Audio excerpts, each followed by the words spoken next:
Comme vous le savez, l'histoire de Naruto s'est terminée depuis 2014. Et oui, toutes bonnes choses ont une fin. Mais vous êtes censé savoir qu'il possède une suite où on suit non pas son histoire, mais celle de son fils, Boruto. Boruto représente la flamme de la volonté de Naruto, et même si Naruto est fini, on a toujours la chance de revoir nos personnages favoris de temps en temps. Et justement, c'est super intéressant dans le sens où Naruto a toujours rêvé d'être Hokage, il a réussi à l'être certes, mais on ne sait pas du tout si tout se passe bien pendant son travail. Autre grand changement pour lui, sa famille. Naruto, qui a toujours vécu seul à cause de la mort de ses parents, et du fait qu'il était le Jinchuriki de Kyuubi, n'a jamais eu de famille. Et ce qui est trop cool, c'est que ces deux choses là, on les voit dans Boruto. Naruto en tant que Hokage et père de famille. Déjà, rien que pour ça, tout fan de Naruto devrait aller voir ou surtout lire Boruto. Mais du coup, pour en venir au titre de la vidéo, c'est que beaucoup de gens critiquent le personnage de Boruto par rapport à son comportement vis-à-vis de Naruto, comme quoi il ne le respecte pas du tout, qu'il ne sait pas ce qu'il a vécu, etc. Donc aujourd'hui, j'ai envie qu'on se pose sur ce problème de relation que Naruto a avec sa famille qui a directement un rapport avec son rôle d'Hokage. D'ailleurs, avant de commencer, n'oubliez surtout pas de vous abonner à la chaîne parce que j'ai vu dans mes paramètres YouTube que vous êtes près de 90% à ne pas être abonné. Et c'est tellement dommage parce qu'on arrive quasiment aux 100 000 abonnés quand même. Et c'est le meilleur moyen de voir directement les prochaines vidéos. Bref, c'est Shiro, j'espère que vous allez bien parce qu'aujourd'hui on va répondre à la question suivante. Pourquoi Boruto déteste Naruto ? Tout d'abord, pour répondre à la question, il faut comprendre le rôle d'Hokage parce que c'est à cause de celui-ci, en quelque sorte, que Boruto déteste Naruto. Créé par Hashirama Senju dans un but pacifique, le Hokage est le dirigeant de Konoha ayant une fonction similaire à celle d'un maire dans notre monde. Il permet de protéger et de unir les villageois. Mais pour accéder à ce titre, il faut remplir 4 critères hyper importants. Premièrement, être l'un des shinobi les plus forts du village, si ce n'est le plus fort. Il faut ensuite une idéologie bien précise, ça peut être par exemple la paix dans le monde. Ensuite, avoir une très grande renommée au sein et en dehors des frontières du village. Et pour finir, il faut être approuvé par la grande majorité des Jonin.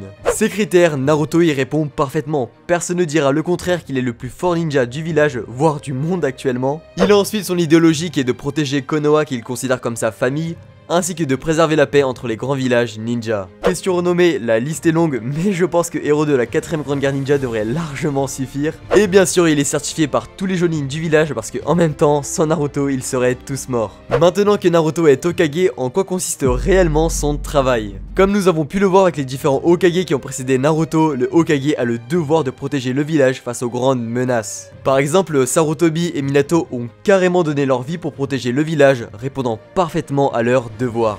Mais Hokage, ce n'est pas juste des sacrifices ou des combats de shinobi hyper stylés, ça représente même que 40% du travail. Le reste, c'est que de la paperasse comme un maire basique. Parler aux différents dirigeants, prendre des décisions, les appliquer, attribuer l'émission aux différents shinobi pour ensuite valider leur rapport après que l'émission soit finie, et bien sûr préparer les différentes équipes de Chunin pour les confier à un maître, etc. etc.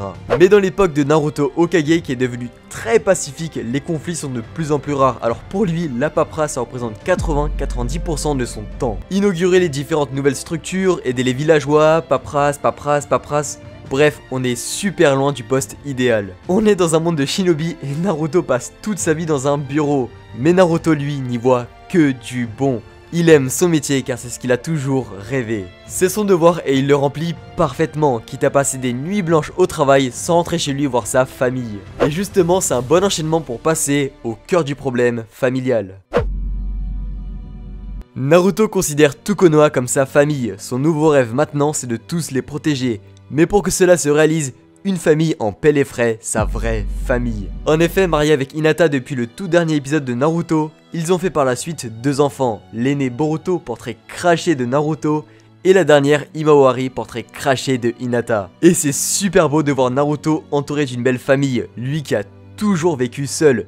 Cependant, tout ne se passe pas comme prévu. Depuis qu'il est devenu Hokage, Naruto n'arrive plus du tout à trouver du temps pour sa famille. Les seules fois où il rentre chez lui, c'est juste pour dormir. Car comme nous avons vu juste avant, il a trop de travail et de papiers à signer. Pour tout vous dire, il a carrément envoyé un clone pour l'anniversaire de sa fille, un clonin. Et en plus de ça, il a disparu et il a fait tomber le gâteau d'anniversaire. Je sais que certains vont encore me dire que ouais, Naruto s'est battu pour devenir Hokage, alors laissez-le tranquille et que Boruto devrait juste fermer sa bouche. Non, je ne suis pas d'accord. Bien sûr, j'adore Naruto, je l'ai dans mon cœur et à chaque fois que je le vois, j'ai le sourire. Mais le fait est que ici, il ne répond pas du tout à son rôle de père. Mettez-vous 2 secondes à la place de Boruto, depuis tout petit son père était toujours présent. Mais depuis que Naruto est devenu Hokage, le quotidien de Boruto et sa famille a brutalement changé. Et c'est exactement cette coupure nette qui a causé le comportement très rebelle de Boruto, car ils sont passés de Naruto très souvent à la maison à Naruto quasiment jamais à la maison. Même Hinata, sa femme, est chagrinée par le fait qu'il soit absent. Mais d'un côté, elle l'accepte parce qu'elle comprend l'importance du rôle d'Hokage et de ce qu'a fait Naruto pour y parvenir, alors elle prend sur elle. Mais Boruto est encore pire, Himawari qui est toute petite, ils n'ont pas vu ce que Naruto a vécu, et pour Boruto ils n'ont pas forcément besoin de le savoir, Naruto est leur père et il doit être présent. Après il y a aussi un autre argument de ouais mais comme il a pas vécu avec une famille, il sait pas trop comment s'en occuper. Argument totalement fragile parce que justement, même s'il ne sait pas trop quoi faire, être présent suffit, et Naruto est parfaitement bien placé pour le savoir. Lui qui a toujours rêvé d'un père et d'une mère, il sait combien c'est important d'être présent. Alors les différentes réactions déplacées de Boruto envers Naruto sont justifiables et contrairement à ce que certains pensent, il adore son père. Il veut juste que Naruto le voie, soit là pour sa petite sœur, comme un père quoi. Mais le fait est que ici Naruto ne répond pas à l'appel, et d'un côté ça lui fait aussi beaucoup de mal, faut pas le voir comme un méchant, loin de là, ça le chagrine beaucoup aussi. Mais le rôle d'Hokage est beaucoup trop important, alors il faut savoir faire des sacrifices. Cependant, grâce aux événements du film Boruto, Naruto et Boruto ont compris chacun l'erreur qu'ils commettaient et qu'ils devraient revoir leur vision des choses. Boruto a vu l'importance qu'avait Naruto dans le monde des shinobi et comprend le fait qu'il doit être absolument là pour le village.